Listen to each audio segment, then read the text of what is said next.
Palavra da Verdade, com Hernandes Dias Lopes. Nós vamos então abrir a palavra de Deus no Evangelho de Cristo, conforme o registro de João capítulo 6. João capítulo 6, versos 35 a 40. Abra comigo sua Bíblia e mantenha sua Bíblia aberta durante a exposição da passagem. João 6, 35 a 40.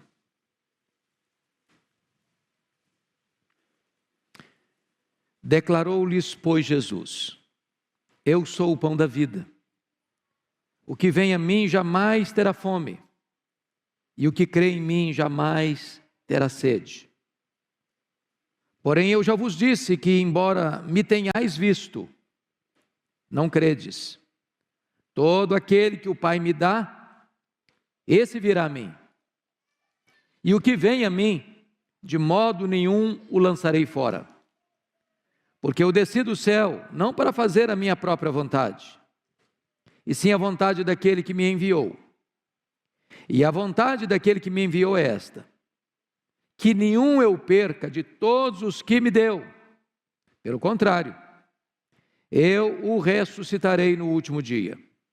De fato, a vontade de meu Pai é que todo homem que vir o Filho e nele crer, tenha vida eterna. E eu o ressuscitarei no último dia. Amém. A tônica deste culto é tratar da segurança da salvação. E hoje eu gostaria de falar sobre a graça, o fundamento da salvação. Uma verdade, irmãos, insofismável das Escrituras é que Deus salva pecadores pela sua graça e para a sua glória. Esta é a base, esta é a essência desta mensagem. De capa a capa, de Gênesis a Apocalipse, esta verdade está posta.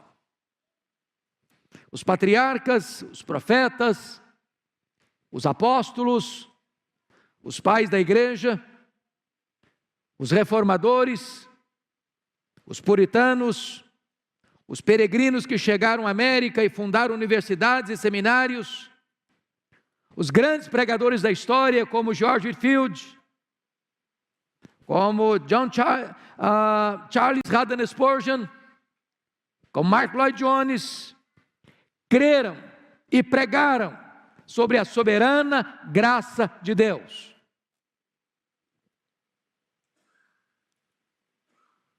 Os grandes avivalistas, os maiores missionários que desbravaram e avançaram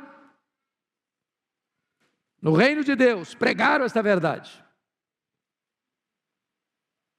É bem verdade que ao longo dos séculos nós tivemos alguns embates, algumas oposições declaradas a esta verdade da soberana graça de Deus na salvação. Por exemplo, no ano 416, Agostinho tem que enfrentar Pelágio. Mas Agostinho defendia que o homem depende exclusivamente da graça de Deus para a salvação. Na época de Lutero, ele teve que enfrentar Erasmo. Lutero afirmava categoricamente que você e eu precisamos totalmente da graça de Deus para sermos salvos. Em 1618, 1619, no Sino de Dort, na Holanda, mais uma vez esta verdade foi reafirmada com total clareza.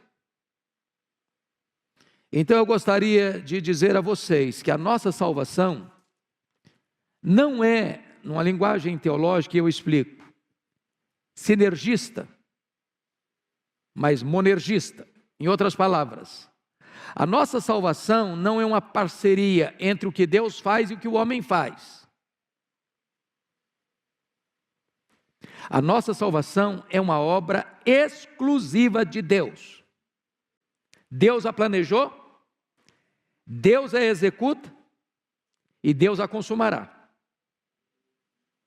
para que toda a glória da sua salvação pertença a Deus. Esta é a grande mensagem, meus amados irmãos, de todas as Escrituras. Então, à luz do texto lido, eu gostaria de trazer à memória esclarecida dos irmãos estas verdades que já foram pregadas, que estão sendo pregadas e que hão de ser pregadas, mercê de Deus, até que Jesus volte para buscar a sua igreja. Que verdades são essas? A primeira delas, veja você comigo no verso 36. Porém eu já vos disse que, embora me tenhais visto, não credes. Aqui está o que os teólogos lá do século XVII chamariam de depravação total. Nós poderíamos chamar de inabilidade total. Estas pessoas das quais Jesus se refere, viram Jesus, ouviram Jesus, testemunharam os milagres de Jesus, tinham diante de seus olhos todas as evidências necessárias, e não obstante tudo isso, não creram. Por que não creram? Porque não há nem em você nem em mim capacidade inata, disposição pessoal de crer. Por que isso? Porque quando você e eu nascemos, nós já fomos concebidos em pecado, e diz a Bíblia que o homem se dizia desde o seu nascimento: em pecado me concebeu minha mãe. A inclinação do nosso coração é para o mal. Ilustrando isso, se nascesse uma criança agora, e você pegasse essa criança, colocasse essa criança numa espécie de estufa, sem qualquer contato com o meio, caído, arruinado, pecaminoso, depravado, ela, mesmo sem qualquer influência externa má, ela pecaria. Sabe por quê? Porque o problema não está fora de nós, o problema está dentro de nós. Hoje no culto da manhã, pastor Arival disse uma verdade: o nosso maior problema, ou o nosso maior inimigo, somos nós mesmos, é o nosso coração, é a nossa natureza pecaminosa.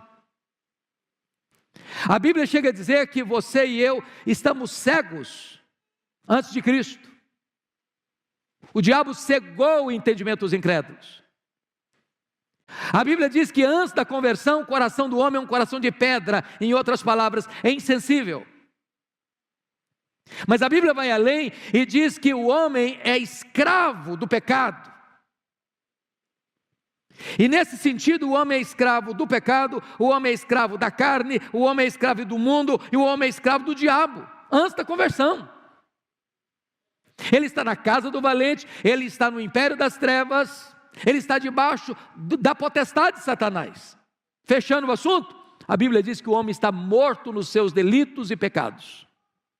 Em outras palavras, ou Deus age na sua vida, ou você jamais poderá ser salvo. O que o morto decide? O que o morto deseja? Que iniciativa tem o morto? Ou ele recebe vida, ou continua morto. O que o Senhor Jesus está mostrando, amados irmãos, é a total incapacidade, portanto, do homem em ser salvo por ele mesmo. Ele está morto, ele está cego, ele é escravo.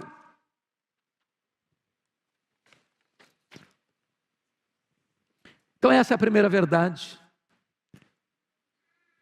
E importante para entender por que a graça tem que ser soberana.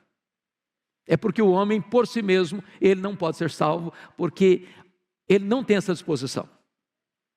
Mas a segunda verdade, que os teólogos lá do século XVII chamariam de eleição incondicional, nós poderíamos chamar da escolha soberana de Deus, está aqui posta comigo, veja o versículo 37. Todo aquele que o meu Pai me dá, esse virá a mim. Preste atenção,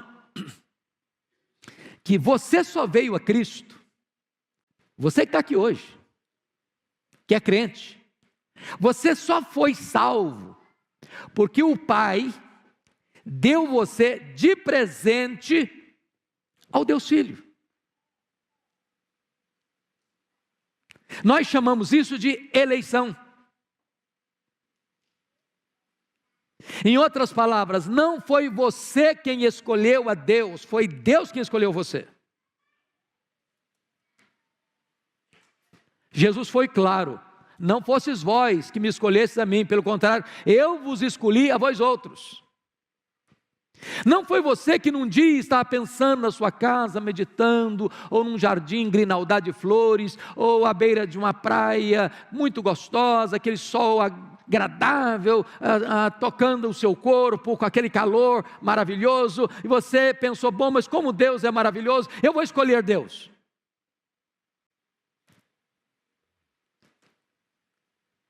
Quando você creu no Senhor Jesus, o fato de você ter crido nele é porque antes de você ter crido nele, o Pai já havia dado a você de presente para o Filho. O Pai já havia escolhido você. Até a sua decisão de entrega, de arrependimento e de fé foi operada pelo próprio Deus, porque é Ele quem opera em nós tanto querer quanto realizar. Deus não escolheu você porque você creu em Jesus. Você creu em Jesus porque Deus escolheu você. Deus não escolheu você porque Deus pensou lá no céu e olhou e disse: puxa vida, que pessoa maravilhosa, ele é santo, eu vou escolhê-lo. Não, Deus escolheu você para você ser santo. Deus não escolheu você porque Ele olhou lá do céu e viu você fazendo obras maravilhosas, boas obras, muito importantes, então Ele escolheu você. Não, Deus escolheu você para você fazer boas obras. Então quem escolhe é Deus. De que maneira Ele escolhe? Soberanamente. Diz a Bíblia que Jacó e Esaú não tinham nascido ainda quando Deus escolheu Jacó. Não havia obras, não havia mérito. Ele escolhe soberanamente, porque se Ele fosse buscar mérito em você e em mim, Ele jamais nos escolheria. Ele escolheu você antes da fundação do mundo. Antes de criar o mundo, Ele já tinha escolhido você, Ele já tinha amado você, Ele já tinha colocado o coração dEle em você. Mas Deus escolheu você em Cristo, de tal maneira que nenhum eleito pode ser salvo, a não ser que se arrependa e creia em Cristo. O que eu estou falando para vocês não é que, bom, então eu já sou eleito de Deus, deixa eu viver a minha vida, o que eu quiser viver, porque estou salvo de qualquer maneira. De jeito nenhum, de jeito nenhum. O que Jesus Cristo disse? Todo aquele que meu Pai me dá, esse virá a mim. Esse virá a mim. Não há possibilidade de você ser escolhido por Deus na eternidade sem que você venha a Cristo para ser salvo, porque a eleição é em Cristo. O Salvador é Cristo. Aquele que perdoa os seus pecados é Cristo. Aquele que regenera você é o Espírito de Cristo. E aquele que sela você para a redenção é Cristo, pelo Espírito Santo. Mas vejam vocês, por gentileza, confiram ainda, que o verso 37 diz assim: todo aquele que o meu Pai me dá, esse virá a mim, e o que vem a mim de modo nenhum o lançarei fora. Você poderia ainda olhar comigo o versículo 40, que diz: de fato a vontade de meu Pai é que todo o que vir o Filho e nele crer tenha vida eterna, e eu restarei no último dia. Os estudiosos lá do século 17 chamariam isso de expiação limitada. Nós poderíamos chamar da morte eficaz de Cristo Jesus. Em outras palavras, entendamos isso. Eu estou morto. Lá na eternidade, antes do mundo ser criado, Deus havia colocado o coração dele em mim e me escolhido. E aí, quando eu venho a Cristo, Ele morreu por mim. Ele deu a vida por mim. Ele morreu pelos meus pecados. Ele morreu em meu lugar. Ele morreu como meu substituto. Ele foi para a cruz como meu representante e substituto, fiador. Ele não morreu meramente para possibilitar a minha salvação, ele morreu para efetivamente me salvar. A morte dele é substitutiva, a gente chama isso de morte vicária. De tal maneira que todo aquele que o Pai dá, vem a Cristo, e quando a pessoa vem a Cristo, ele recebe a vida eterna ao crer em Cristo. Ou seja, não há possibilidade de que alguém que Deus deu ao Filho, e o Filho morreu por ele, que não seja efetivamente salvo. Paulo coloca isso muito claramente em Romanos 8,30. Aos que Deus predestinou, a esses Deus também chamou. Aos que Deus chamou, a esses Deus também justificou. E aos que justificou, a esses Deus também glorificou. O que a Bíblia ensina? A Bíblia diz que ele recebeu, Jesus, esse nome, porque ele salvará o seu povo dos pecados dele. Ele é Jesus, ele veio para salvar. Jesus Cristo diz que o bom pastor dá vida pelas suas ovelhas. E ele disse: eu tenho outras ovelhas que não estão no aprisco ainda. A mim me convém conduzi-las. Elas ouvirão minha voz e me seguirão. E eu darei a elas a vida eterna. E ninguém as arrebatará das minhas mãos. Sabe o que significa isso, irmãos? Pensa em São Paulo, com 20 milhões de habitantes. Há muitas pessoas em São Paulo que estão aguardando ouvir o evangelho chamado do divino pastor por você e por mim. Que quando ouvirem o evangelho, o Espírito Santo vai tocar, vai tirar a venda dos olhos, vai tirar o tampão dos ouvidos, vai tirar o coração de pedra e dar um coração de carne, vai reavivar, vai ressuscitar espiritualmente e dar vida, e aí seus olhos são abertos, você se arrepende dos seus pecados e crê no Senhor Jesus e é convertido. Essa obra é monocraticamente de Deus, é monergística, é obra de Deus, é obra de Deus. É quando você abre um livro, de repente encontra uma mensagem que salta ao seu coração. É quando você entra num culto e de repente aquela mensagem parece que só você estava ali e foi direto para o seu coração. É como você, às vezes desesperado de madrugada, liga uma televisão e tem uma mensagem sendo apresentada que lhe entra como flecha na sua alma. É como você está caminhando, às vezes embriagado pela rua, vê um folheto rasgado e pega e lê, e aquilo entra na sua vida. É como um prisioneiro que está lá atrás das grades e recebe um pedaço de Bíblia, ele enrola para fazer um baseado, e de repente, antes de fumar, ele vai ler aquilo ali, e aquilo entra na vida dele.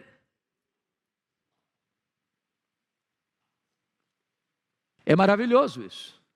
Se cada um de nós pudesse contar a história da sua conversão, nós ouviríamos testemunhos belíssimos nesta noite. Todo aquele que o Pai dá a Cristo, vem a Cristo, e Cristo ressuscitará no último dia. Ele é salvo, porque a morte de Cristo é eficaz. Ele morreu pelas suas ovelhas, ele deu a sua vida pela sua igreja, e não é possível que aquele por quem Cristo morreu, de fato venha a perecer. Mas tem mais.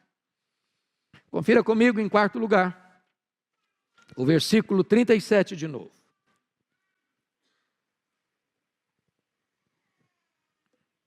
Está escrito o seguinte: todo aquele que meu Pai me dá, esse virá a mim. Preste atenção. Todo que meu Pai me dá, alguns virão a mim, a maioria virá a mim. O que está escrito aqui? Todo que meu Pai me dá, esse virá a mim. Os teólogos lá do século 17 chamaram isso aqui de graça irresistível. Ou alguns, vocação eficaz. Qual o ponto aqui, meus amados irmãos? O ponto aqui é o seguinte: o projeto de Deus é completo. É completo. Deus escolhe na eternidade. Deus dá aquele que Ele escolheu de presente para o Deus Filho. o Deus Filho morre por esta pessoa na cruz, vertendo o seu sangue, de tal maneira que nenhuma gota do sangue de Cristo foi desperdiçada naquela cruz. Agora, aqueles por quem Cristo morreu são chamados eficazmente para a salvação. Aqueles que são ovelhas, que não estão ainda no aprisco, que estão lá fora, não foram convertidos ainda, ao ouvirem o Evangelho, o Espírito Santo vai tocar no coração deles, vai convencê-los de pecado, eles vão se arrepender. Antes disso, o Espírito Santo produziu neles uma vida nova. A gente chama isso de regeneração. Regeneração é diferente de conversão. Vamos entender. Eu pergunto a vocês, quão conscientes vocês estavam, ou quanto vocês contribuíram ou participaram quando vocês foram concebidos no ventre da mãe de vocês? Estavam conscientes disso? Ajudaram nisso? Participaram disso? Não. Assim é a regeneração. O Espírito Santo soberanamente, secretamente, invisivelmente, misteriosamente, mas gloriosamente, vem e opera dentro de você uma mudança de disposição íntima e gera vida em você. Estava morto. Mas agora vem a conversão. O que é a conversão? É algo externo, visível, verificável, histórico, que pode ser definido num dia, num local, numa hora específica. É quando você se arrepende e crê. Embora você esteja consciente disto, embora a ordem é arrependei-vos e crede no Evangelho, o arrependimento é dádiva de Deus e a fé é dom de Deus. É Ele quem opera em nós, tanto querer quanto realizar. E a clareza bíblica é: todo aquele que meu Pai me deu, esse vem a mim. É a vocação eficaz, é a graça irresistível. Irmãos, isso é maravilhoso. E Jesus Cristo disse isso para Nicodemos, numa outra palavra, ele diz o seguinte: o vento sopra onde quer, ô Nicodemos, o vento sopra onde quer. Ouves a sua voz, não sabes nem de onde vem, nem para onde vai. Assim é todo aquele que é nascido do Espírito. Irmãos, o Espírito Santo é livre, o Espírito Santo é soberano. Ele sopra na rua, ele sopra no hospital, ele sopra no campo de futebol, ele sopra no bar da esquina, ele sopra na boate, ele sopra na boca de fumo, ele sopra dentro da cadeia, ele sopra dentro de casa, ele sopra aqui dentro da igreja. Ele sopra. E nós somos atraídos irresistivelmente com cordas de amor. Porque a graça é o quê? Soberana. O chamado é irresistível. Bendito seja Deus por isso. Bendito seja Deus. Mas, amados, eu quero terminar. E eu chamo a sua atenção para nós lermos o verso 37 de novo. Você pode ler agora em voz alta, com total eloquência e clareza, o verso 37 comigo, vamos juntos? Todo aquele que o Pai me dá, esse virá a mim, e o que vem a mim, de modo nenhum o lançarei fora. Aqui está o que os nossos irmãos lá do século 17 chamariam de perseverança dos santos, ou segurança e certeza da vida eterna. Todo que o meu Pai me dá, esse vem a mim. E todo que vem a mim, eu não lançarei fora. Então não há possibilidade de você estar salvo de manhã e perdido de noite. De você ser filho de Deus de manhã e filho do diabo de noite. De você ter o seu nome no livro da vida hoje e Deus passou a borracha e disse: agora desmanchei, não está mais. De você ter sido selado com o Espírito Santo, Deus já vou tirar o lacre, não está mais selado. Estava salvo até ontem, hoje não está mais. Não existe essa possibilidade. Bendito seja Deus. Estamos seguros. Jesus Cristo foi claro As minhas ovelhas ouvem a minha voz, e elas me seguirão, e eu lhes dou a vida eterna, e ninguém as arrebatará das minhas mãos, nem o diabo, nem os demônios, nem o mundo, nem a perseguição, nem a tortura, nem o martírio, nem a morte poderá nos separar do amor de Deus, está em Cristo Jesus, nosso Senhor.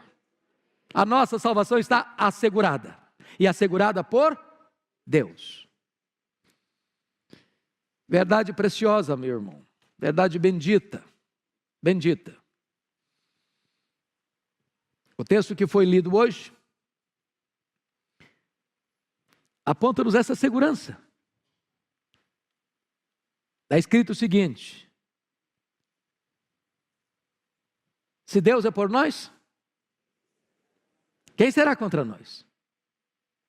Aquele que não poupou seu próprio filho, antes por todos nós o entregou, porventura não nos dará graciosamente com ele todas as coisas? Quem tentará acusação contra os eleitos de Deus? É Deus quem os justifica. Quem os condenará? É Cristo Jesus quem morreu, ou antes quem ressuscitou, o qual está à destra de Deus e também intercede por nós. Quem nos separará do amor de Deus? Está em Cristo Jesus. Será tribulação, angústia, perseguição, nudez, perigo, fome, espada, pandemia, divórcio, enfermidade, prejuízo financeiro, luto, tristeza, depressão, perseguição. Absolutamente nada poderá afastar você do amor de Deus. Você foi regenerado. Você foi selado, você foi justificado, você está nas mãos de Jesus, você está sentado com Cristo nas regiões celestes, acima de todo principado e potestade. Sua salvação está garantida, seu nome está escrito no livro da vida.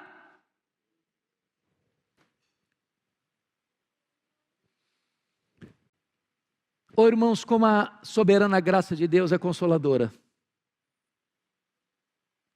Quantas pessoas que estão sofrendo, vivendo numa corda bamba, numa gangorra emocional, altos e baixos espiritualmente falando, apavorados, com medo de perder a salvação. Gente crente, que preste atenção nisso. A segurança da sua salvação não tem a ver com o seu sentimento, porque a segurança não está na sua mão, está na mão de Deus. Você pode não desfrutar dessa segurança. Ela existe, independe de você achar ou não, de você sentir ou não, se você é crente, se você é salvo, se você creu no Senhor Jesus, você está salvo. Agora, se você não tem esse entendimento, se você não tem essa compreensão da Escritura, se você não se apropria disto, você pode estar vivendo uma vida de altos e baixos. Lembra de Timóteo? Timóteo era jovem, Timóteo era tímido, Timóteo era doente, Timóteo era um pouquinho medroso. Quando Paulo estava preso lá em Roma, segunda prisão, o Timóteo ficou com vergonha das cadeias de Paulo.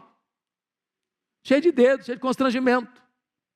Paulo precisa escrever para ele, falou: meu filho, toma posse da vida eterna, toma posse. Aproprie-se, meu filho, é sua. Viva esta vida abundante, superlativa, eterna. Não viva como um mendigo assentado em cima de um tesouro. Não viva uma vida instável se Deus te dá plena segurança. Então eu gostaria que você ficasse em pé agora. E nós vamos ler de novo esta passagem. João 6. João 6. Eu gostaria que vocês observassem estas 5 verdades que foram ditas aqui. O homem é totalmente incapaz para crer, a menos que Deus toque no seu coração. É Deus quem nos escolhe, e escolhe soberanamente. Foi Cristo quem morreu por você, por isso você tem a garantia de que Ele ressuscitará você no último dia. Quem chama você eficazmente é o próprio Deus, pela obra da pregação do Evangelho e a ação do Espírito Santo. E você que recebeu a Cristo, a sua salvação está assegurada e garantida pelo próprio Senhor. Então vamos ler, por gentileza, João 6, 35 a 40. Mas quero que a igreja leia com voz clara, entendendo o que está lendo, apropriando-se dessa verdade. Vamos juntos? Declarou-lhes, pois, Jesus: eu sou o pão da vida. O que vem a mim jamais terá fome, e o que crê em mim jamais terá sede. Porém eu já vos disse que, embora me tenhais visto, não credes. Todo aquele que o meu Pai me dá, esse virá a mim, e o que vem a mim, de modo nenhum o lançarei fora. Porque eu desci do céu, não para fazer a minha própria vontade, e sim a vontade daquele que me enviou. E a vontade de quem me enviou é esta: que nenhum eu perca de todos os que me deu. Pelo contrário, eu ressuscitarei no último dia. De fato, a vontade de meu Pai é que todo homem que vir o Filho e nele crer tenha vida eterna, e eu ressuscitarei no último dia. Aleluia!